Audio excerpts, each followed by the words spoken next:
Good morning সকলকে। আজ সকাল সকাল ভিডিও বানানোর কারণ আমাদের গ্রামের এক উৎসবের প্রথম দিন, তাই হাতে চাটা নিয়েই প্রথম শুরু করলাম।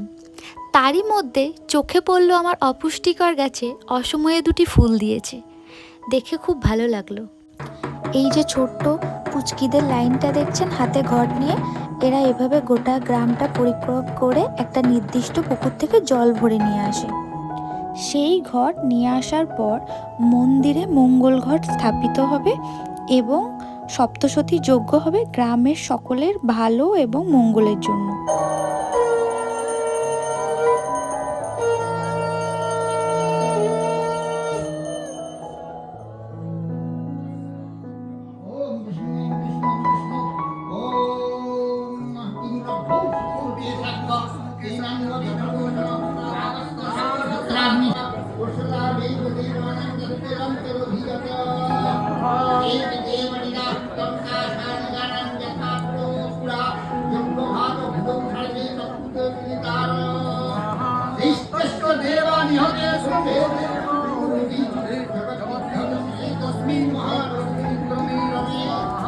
এই যে দেখছেন, এই সেই সপ্তশতীর যজ্ঞ।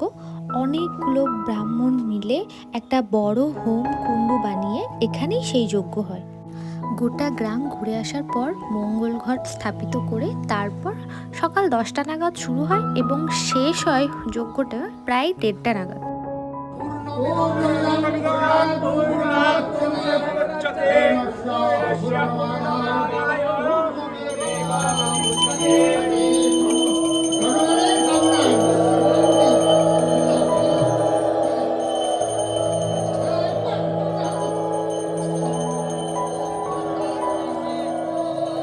যজ্ঞ শেষে লাল কাপড়ে এরকম বড় একটা নারকেল, কলা, বেলপাতা নিয়ে আহুতি দেওয়া হয়।